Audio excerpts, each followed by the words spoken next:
Hi guys, welcome back to my channel. Now today guys, we are going to be making baked mac and cheese, which is something I've been wanting for like a very long time, and because we're in quarantine right now, we can't go out to go get, our favorite mac and cheese. I am going to be showing y'all how to make an easy baked mac and cheese at home.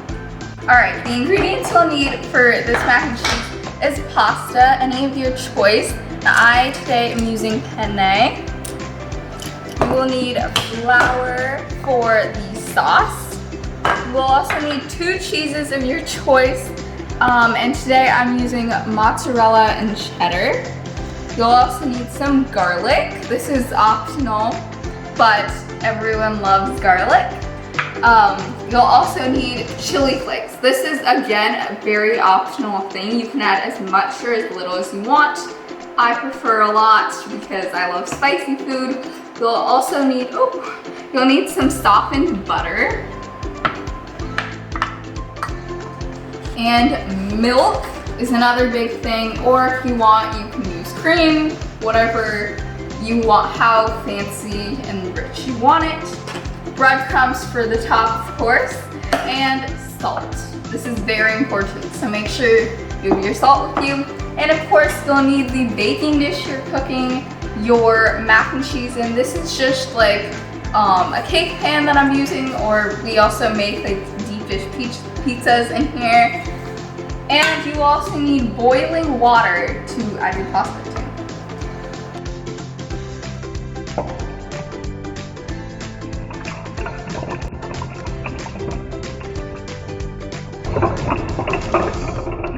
So I just added the pasta to the water, as y'all saw, and tip, make sure it's boiling, it will be faster to cook. And then you want to add 2 tablespoons of salt into this. Then, because your pasta, you have to grab the ladle, which I need to stir my pasta because 1, the salt has to like get everywhere, and so that's important. And 2, it will help it the pasta from not sticking to the bottom of the pan, which has happened to me before. So that's like a pro tip. Also, if you can, grab the side of the pot and just kind of shimmy it like this so that it won't stick as well. It's like a tip I learned and it has worked very great. So you want to let your pasta go to al dente, which this pasta, it takes 10 minutes fully cooked. So it will take around 6 minutes to be in the boiling water, and we will see you guys then. One main part of this recipe is using the water the pasta is cooked in. Now, a lot of people strain and get rid of this water, and the water goes to waste at the end of the day. But this salty, really good water will help our cheese sauce at the end. So I'm gonna be taking around, I would say, a cup of this water. And it is very hot, so be careful when you do this. If you are, a young child, make sure you be careful. So I added around 3 ladles of this pasta water to my little measuring cup. And I'm also going to be adding 1 cup of milk into this. And you can use, as I said, you can use cream or you can use milk for this recipe. So you can use whatever you want for this recipe. Just remember, pasta water, it's a good tip. So I'm going to measure off about 1 cup of milk for this sauce. That's 1 cup. There we go. And one big tip for baked mac and cheese is put a lot of people for mac and cheese, they like less sauce, and that's okay when you're not baking it, but when you're baking it, you need a bit of extra sauce, because at the end, it kind of serenades into the pasta and there's not enough sauce and it just tastes weird. So, pro tip, put a little bit of extra sauce. The pasta just finished cooking, and as I said, it's not going to be fully cooked. This is how it looks. And because it's gonna be in the oven, it's not gonna need it to be fully cooked. Otherwise it gets like all mushy and ugh, and it's like gruel, and no one wants gruel cheese, whatever you wanna call it. No one wants that, so make sure you cook it al dente. And al dente is basically just cooking it 2 or 3 minutes before it's supposed to be taken out. This is how our pasta looks, and it is not fully cooked, so, ooh, it's hot. Be careful when you're straining this, especially if you're a young kid, because I almost burnt myself just a minute ago, so be careful. Now I have to spray my pan because it might get stuck if I add it immediately.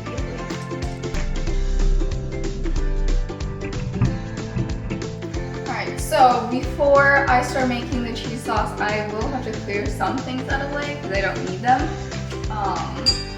Really quickly, grab my ladles, my strainer, everything else I pretty much will need. But for now, just leave it in the sink. And then we will start making our cheese sauce.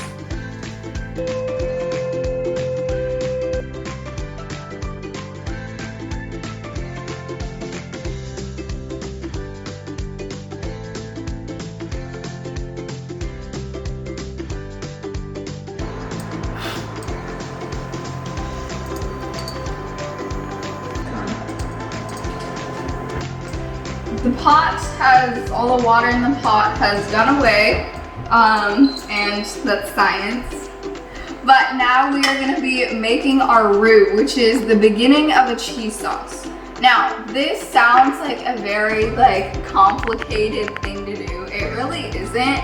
It's pretty simple. So what you need is butter and the equal parts butter and flour.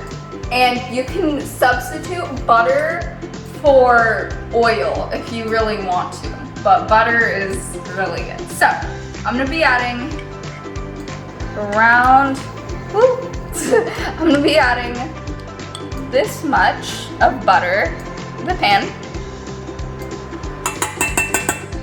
and let it just melt off. It'll be really good. And then while that's going, before it melts, you just want to just shimmy it around, make sure it melts fully.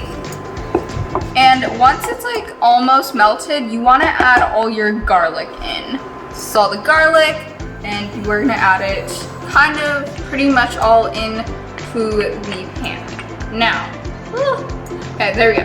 Now, you're not looking for the garlic to get burnt. That's the last thing you would want out of this, but you just want the butter to develop some flavor, and that will be part of the entire sauce. Another thing, I add pepper flakes right into the garlic because spice gets all throughout the entire dish rather than me putting it on top. So you can, as I said, put as much as you like, put as little as you like, whatever you want. You can also not add it if you really don't want to, but it's because I live in a household where spicy food is delicious. So I've grown up and I love spicy food. I eat a lot of spicy food in my house.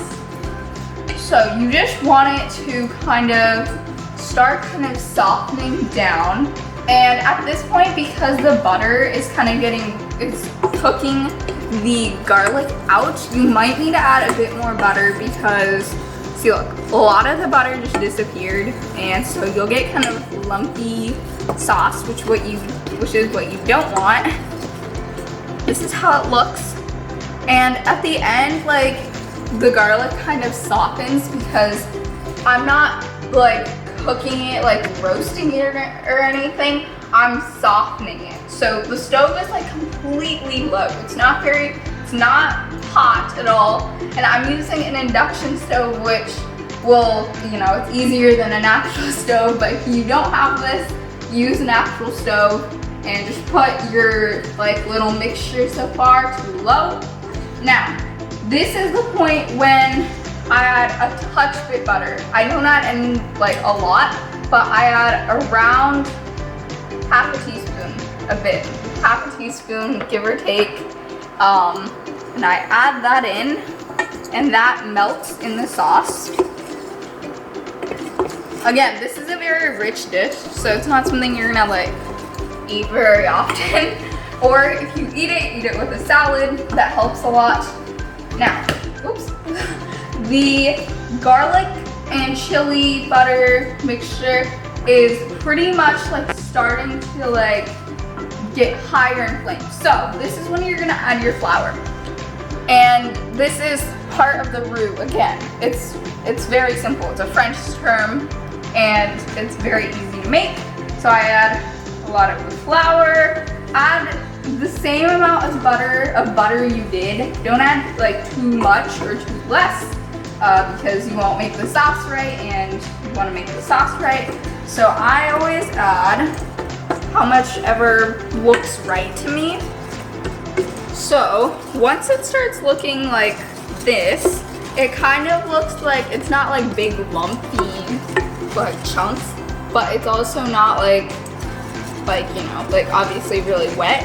It's pretty pasty at this point, as y'all can see. So I just add as much or as little as I want, and I just continue stirring. And for about a minute or so, you really want the flour to cook out so you don't have raw flour in the dish.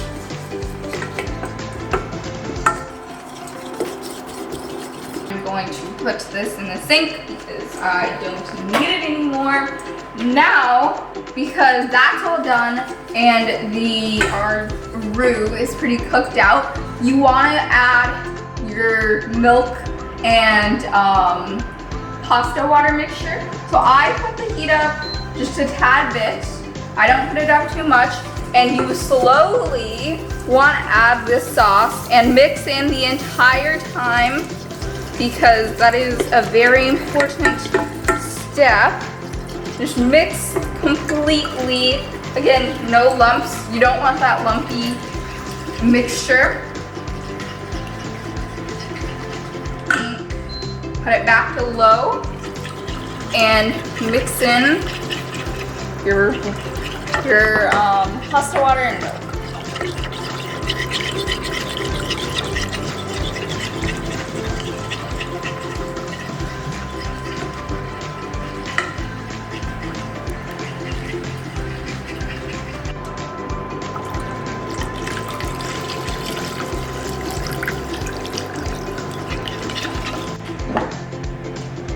Add a bit of salt into your mixture. Now, I'm not adding too much because the pasta is already salted, the cheese is salty, and the breadcrumbs are also gonna have salt. So you only need about like half a teaspoon, a fourth of a teaspoon. I added half a teaspoon because I'm doubling my recipe. So I'm adding a bit at a time. And that's all the salt you'll pretty much need for the entire. So now I'm gonna add the cheese. I'm not adding like all of it at one time because it can melt unevenly or not melt correctly. And again, this is at low at this point as well. So you are gonna slowly add your cheese, and I'm gonna be saving like, I don't know, an eighth of it for the top. So the milk mixture is hot at this point. You don't want to add the cheese immediately after you mix in the milk, because at the point the milk is not hot. The pasta water might be, but the milk is not going to be hot, and so you're not going to have, you know, it's not going to be right. And you just want to make sure you keep mixing, make sure it gets like all over and melts perfectly.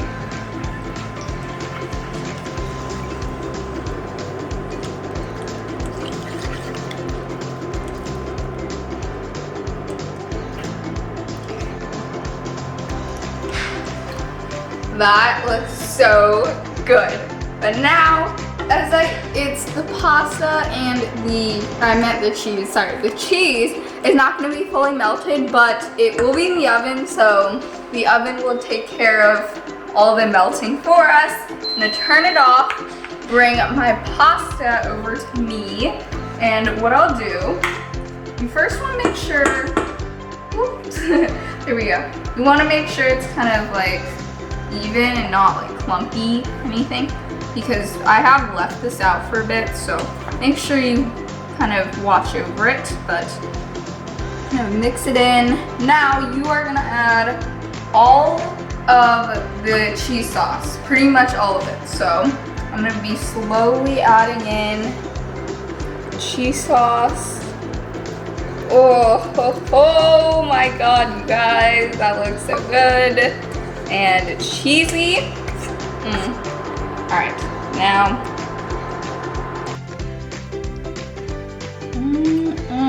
If you didn't think you had enough cheese, you're wrong.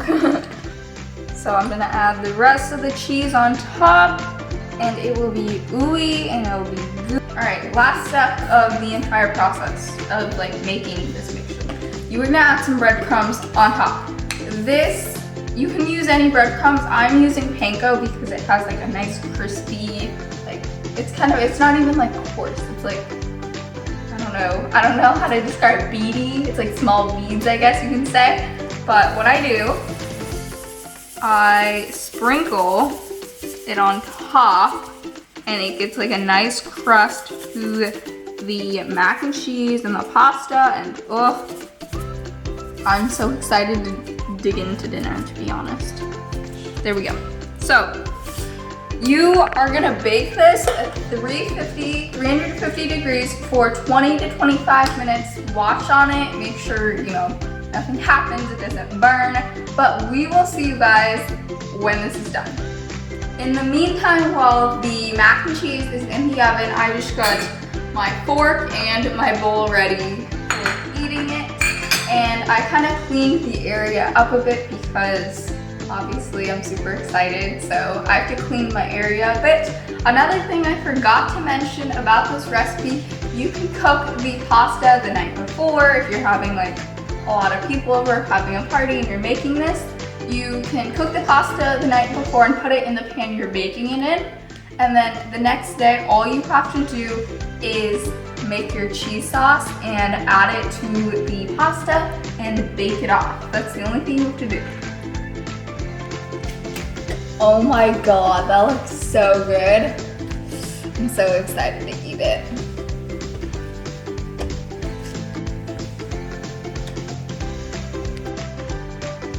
Pasta just came out of the oven and I'm so excited to try it. It looks so good and it looks like restaurant style baked mac and cheese. So let's dig in this pasta. It looks so good. It's gonna be like really hot, so.